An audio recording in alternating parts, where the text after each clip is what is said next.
Dear students, I welcome you to the video lecture of English Literature, BA Final Year Sem 5. Today we are going to discuss literary terms. The first one is archetype. An archetype refers to a character, emotion or situation that is recurrent and found across works of art.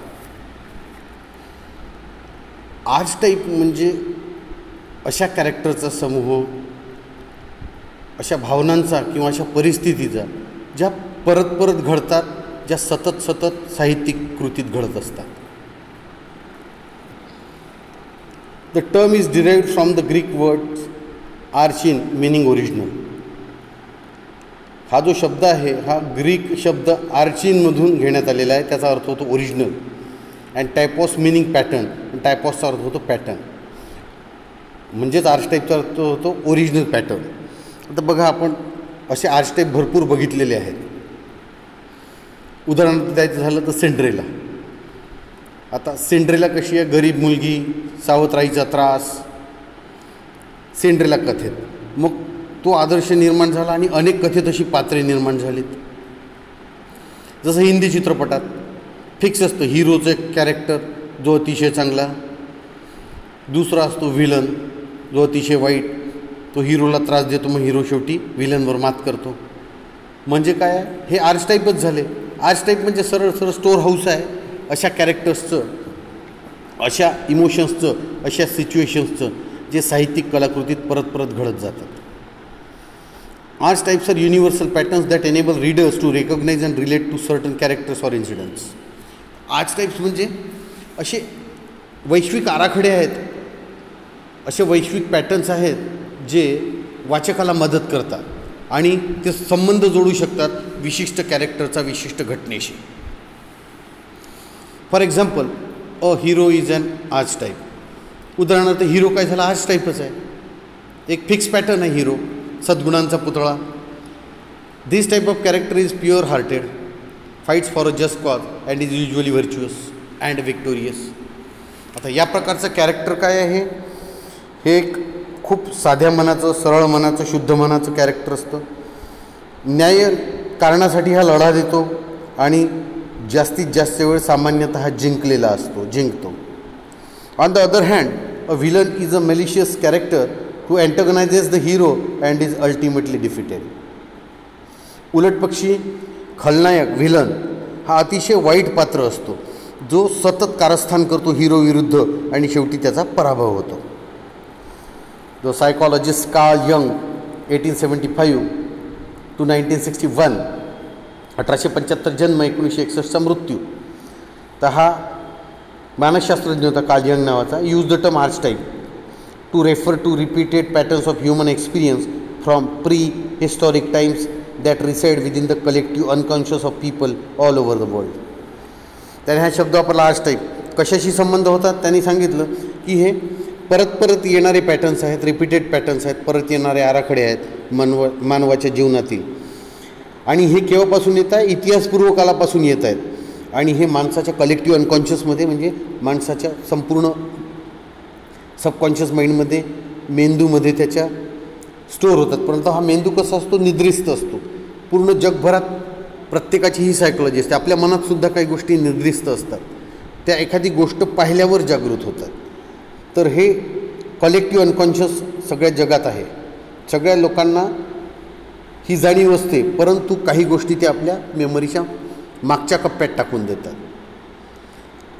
These patterns are expressed through mythology, religion and art. आणि हे पात्र कशाद्वारे अभिव्यक्त केले जातात? Mythology म्हणजे आपले देवी देवतांचे पुराणशास्त्र, रिलिजन, धर्म आणि आर्ट, कला, याद्वारे हे व्यक्त केले जातात. बघितलं आपण, जसं रामायणाचं उदाहरण घेतलं त्या कलाकृतीत. रामायणात राम सद्गुणांचा पुतळा, रावण व्हिलन दुर्गुणांचा पुतळा. आपल्या धर्मात बऱ्याचशा गोष्टी आहेत, कौरव पांडवाच्या गोष्टी आहेत, कलेत आहेत बऱ्याचशा. जसं आपण एका प्रसिद्ध चित्रपटाचं उदाहरण घेतलं, त्याची कथा, त्या कथेत त्याचं नाव होतं, ओरिजिनल कथेचं नावही सैराटच होतं. तो चित्रपट बघितला आपण. तो हिरो आणि हिरोईन निष्पाप असतात, शेवटी त्यांचा खून केला जातो. हे कलेतून दर्शवल्या गेलेलं आहे. तर असे पॅटर्न्स आपल्याला सतत आपल्या कलेत, धर्मात, पुराणशास्त्रात पाहायला मिळतील. चांगल्या वाईटाचा संघर्ष, आणि प्रत्येक व्यक्ती हा सुप्त गुणांनी भरलेला असतो. कोणीच पूर्णतः चांगला किंवा कोणीच पूर्णतः वाईट नसतं. नाहीतर हे जग एकतर नरक बनलं असतं किंवा स्वर्ग तरी झाला असतं. हे कॉम्बिनेशन आहे. प्रत्येक माणसात चांगल्या वाईट गुणांचं संमिश्रण आहे. One comes across many artificial characters in fairy tales such as the cruel and wicked stepmother, the benevolent godmother and the damsel in distress who is usually rescued by and eventually marries another archetype, the handsome prince. आता अशा आर्चटिपल characters म्हणजे असे परत आढळणारे जे pattern आहेत आपल्याला, ते जास्तीत जास्त परिकथेत येतात. जसं क्रूर आणि दुष्ट आई, पण ती सावत्र असते. The benevolent godmother, G godmother असते, देवी आपल्याला मदत करते. And the damsel in distress, डॅम्सेल म्हणजे सुंदर स्त्री संकटात असते आणि शेवटी तिची सुटका कोण करतो? त्याच प्रकारचे एक आर्चटाईप म्हणजे हिरोचा प्रकार, हँडसम प्रिन्स असतो तो जनरली, आणि शेवटी ती त्याच्याशी लग्न करते. याचं उदाहरण मी तुम्हाला आधीच सांगितलं सुरुवातीला, सेंड्रेला सेम घडतं. तिची आई तिला त्रास देते, राजपुत्र तिला बघतो, तिची ग्लास स्लीपर त्या नाईट बॉलमध्ये राहते, म्हणजे त्या डान्स प्रोग्रॅममध्ये. मग तो शोधतो तिला आणि तिच्याशी लग्न करतो. A common archetypal figure in art is that of the wise mentor who advises the protagonist. अजून एक कॉमन आर्चटिपल उदाहरण आहे, म्हणजे सामान्य एक या पॅटर्नचं उदाहरण देता येईल कलेतल्या, ते एक वाईज मेंटॉर म्हणजे एक बुद्धिमान मार्गदर्शक असतो. हू ॲडवाइसेस द प्रोटॅगनिस्ट म्हणजे मुख्य पात्र, जो मुख्य पात्राला सल्ला देतो. जसं आपण बघितलं आहे चाणक्य एक खूप धूर्त सल्लागार होता. त्यांनी चंद्रगुप्त मौर्याला सल्ला दिला होता. जसा महाभारतात वाईज मेंटॉर कृष्णाने पांडवांना सल्ला दिला होता. Excuse me. फॉर एक्झाम्पल, उदाहरणार्थ Merlin in the legends of king आर्थरच्या कथेत, दंतकथेत मर्लिनसुद्धा असा सल्ला देतो किंग आर्थरला. Gandalf in Tolkien's the Lord of the Rings, टोल्किनचं जे लॉर्ड ऑफ द रिंग्स आहे त्यात गॅन्डॉल्फसुद्धा असा सल्ला देतो. डंबलडोरनी J.K. Rowling's Harry Potter series of novels, Harry पॉटरची जी सिरीज आहे नॉवेल्सची J.K. रॉलिंग्सची, त्यात डंबलडोर असा वाईज मेंटॉर आहे. And mister Miyagi in the film the Karate Kid, mister Miyagi आहे कराटे किड नावाचा चित्रपट होता, त्यात जॅकी त्यांनी रोल केलेला आहे. The character of Kattappa in the Baahubali film series combines the archetypes of the mentor and the loyal servant. पुन्हा कटप्पा नावाचं एक पात्र आहे बाहुबलीत फेमस, तो सुद्धा एक आर्चिटिपल कॅरेक्टर आहे अशा मेंटॉरचा, जो मेंटॉर आणि लॉयल सर्वंट आहे, जो राजाचा एक वफादार नौकर आहे. तो त्यांना सल्ला देतो, चांगल्या गोष्टी सांगतो. तसंच बरेचसे चित्रपटात दाखवलेलं आहे. रामलाल शोलेमध्ये नौकर दाखवलेला आहे, आपल्या मालकाचं भलं चिंतत होतो. सिच्युएशन्स मे ऑल्सो बी आर्चटिपल, परिस्थितीसुद्धा आर्चटिपल असू शकते. म्हणजे जसे हिरो कॅरेक्टर्स असतात, व्हिलन, हिरोईन, हे आर्चटिपल कॅरेक्टर्स आहे, तशा सिच्युएशनसुद्धा असतात. उदाहरणार्थ डोळ्यात पाणी आणणाऱ्या माहेरची साडी, सासू सुनेला त्रास देत आहे. पुन्हा एक दिन बहू का चित्रपटात खाष्ट सासरा त्रास देतो सुनेला. तर या सिच्युएशन्स प्रत्येक चित्रपटात कमी जास्त प्रमाणात असतातच. One of the most common situational archetypes is the quest in which characters goes on a journey in order to achieve a goal. आणि सगळ्यात सामान्य आर्चटिपल सिच्युएशन म्हणजे सगळ्यात सामान्य परिस्थिती जी सतत चित्रपटात आपल्याला आढळते ती म्हणजे शोध, ज्यात कॅरेक्टर्स प्रवासावर निघतात की त्यांना एक ध्येय साध्य करायचं असतं.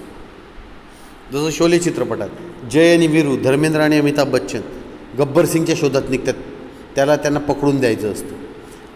त्याच चित्रपटासारखा चित्रपट होता नफरत की आंधी, त्यातसुद्धा मिथुन चक्रवर्ती, शत्रुघ्न सिन्हा त्या व्हिलनच्या शोधात जातात. ही परिस्थिती तुम्हाला सतत सापडेल. Holiday a soldier is never off duty Akshay कुमारच्या चित्रपटात तो सुद्धा शोधावर निघतो त्या स्लीपर सेल्सच्या हेडच्या. तर अशी सिच्युएशन तुम्हाला सतत आढळेल. During the journey the character may find her his purpose, grow emotionally and discover her his place in the world. आणि या प्रवासादरम्यान त्या कॅरेक्टरला त्याचा उद्देश सापडतो, ते इमोशनली विकसित होत जातात आणि त्यांना त्यांची खरी जागा सापडते की आपलं स्थान काय आहे या जगात. The fall from grace is another common archetype in which a character loses powers and privilege due to a transgressive act. आता पहा, फॉल फ्रॉम ग्रेस म्हणजे तो उच्चस्थानी असतो तो, परंतु त्याचं पतन होतं हिरोचं. हे कॉमन आर्चटाइपल सिच्युएशन आहे ज्यात कॅरेक्टर काय होतं, कॅरेक्टरची शक्ती चालली जाते, त्याचे विशेष अधिकार चालले जातात. कारण काय होतं, त्याच्या हातून एक चुकीची कृती घडते. उदाहरणार्थ सॅटन्स फॉल फ्रॉम हेवन. सॅटनला स्वर्गातून हाकलून दिलं होतं देवाने, कारण त्यांनी त्या ॲडम आणि ईवला सिड्यूस केलं होतं, त्यांना ते ॲपल खायला लावलं होतं. देवाने जे मनाई केलेलं होतं ते खाल्ल्यामुळेच त्यांच्या हातून वाईट कृत्य घडलं आणि माणूस आणि स्त्री स्वर्गातून जमिनीवर आले आणि त्या सॅटनलासुद्धा त्यांना उद्युक्त केलं, भडकवलं, म्हणून त्यालासुद्धा पृथ्वीवर हाकलण्यात आलं. For example as well as Adam and Eve's expulsion from Eden. उदाहरण, ॲडम आणि ईवलासुद्धा एडन म्हणजे स्वर्गातून हाकललं. इन मिल्टन्स पॅराडाईस लॉस्ट, ही कथा आहे मिल्टनच्या पॅराडाईस लॉस्टची, म्हणजे गमावलेला स्वर्ग. And Lear's loss of status and power in Shakespeare's play King Lear. आणि किंग लिअर होता, त्याचं स्थान धोक्यात येतं, त्याची शक्ती चालली जाते, त्याला त्याच्या मुलीच हाकलून लावतात. शेक्सपियरच्या प्ले किंग लिअरची ही कथा आहे, ज्यावरून आपला नटसम्राट चित्रपट बनला होता नाना पाटेकरचा, ज्यावरून नटसम्राट नाटकसुद्धा लिहिण्यात आलेलं आहे. म्हणजे राजा इमोशनली काय करतो, आपलं राज्य तिन्ही मुलींना वाटून देतो. त्यात तिसरी मुलगी खरं बोलते, तिला तो राज्यातून हाकलतो आणि आपलं 2 मुलींना अर्ध राज्य वाटून देतो आणि त्याच मुली त्या राजाला हाकलून देतात. म्हणजे राजाची एक छोटीशी चूक त्याला त्याच्या राजदरबाराबाहेर हाकण्यास कारणीभूत ठरते. Here we come to the end of this topic archetype. In short, archetype म्हणजे अशा कॅरेक्टर्सचा, अशा इमोशन्सचा किंवा अशा सिच्युएशन्सचा परत घडणारा समूह जो कथाकार आपल्या कथेत वापरतो. म्हणजे प्रत्येक कथाकार त्या सिच्युएशन्स वापरतो परत घडणाऱ्या, hero, heroines, villains, etc. That's all for today's video lecture. Thank you so much.